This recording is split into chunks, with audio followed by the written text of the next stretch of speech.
Kag sa numero 1 sa mga balita subong adlaw.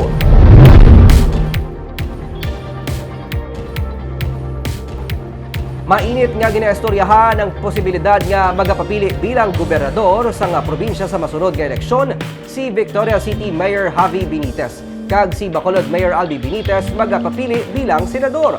Kay ina ginsabat ni Mayor Albee ang ini nga mga issue. May report si Romeo Subaldo.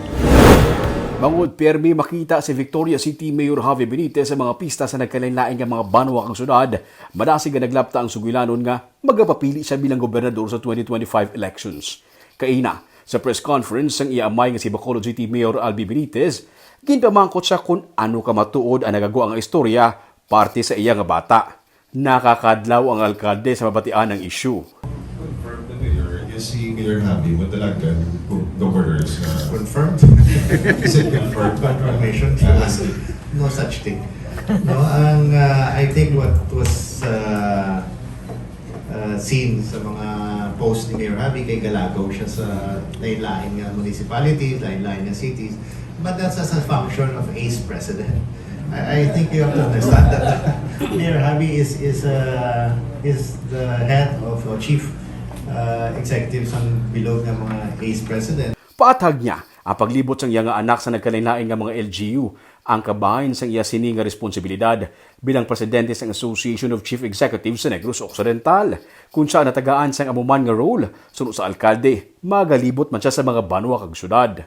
Bangod na istoryahan ang 2025 elections, wala man malikawan nga mapamangkot si Mayor Albee kung bala mapapili siya bilang senador sa 2025. How about you, Mayor? Are you running for senator?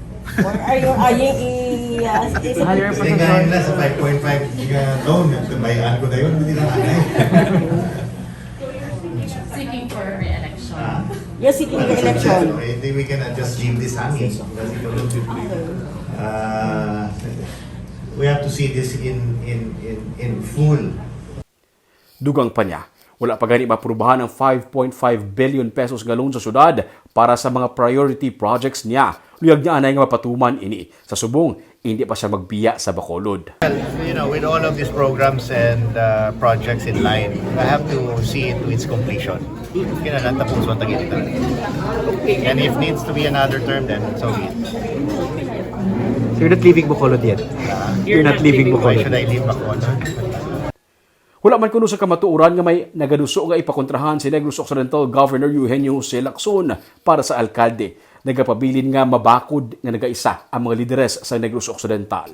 Iya ginatumod ang United Negros Alliance kag Love Negros ka mga political groups. It took time for Negros to be united again.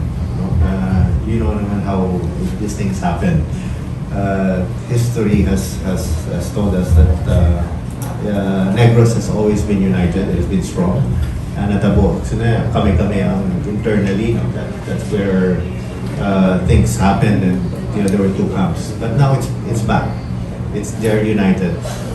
Bisan ng Secretary General sa UNEGA nga si Cadiz City Mayor Salvador Escalante, ang nagasiling man nga suportado nila si Governor Lacson kay bisan hindi sila magkapartido. Wala sila gipabatsag sa gobernador nga lainay sila sa partido. As far as I know, our coalition is still holding and it's getting stronger. The governor, wala man kami ginapabayaan ni governor.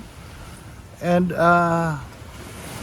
I have to say this, it suits also the purpose of UNEGA na wala kami gin-alienate sang non-UNEGA governor. No, in fact, may mga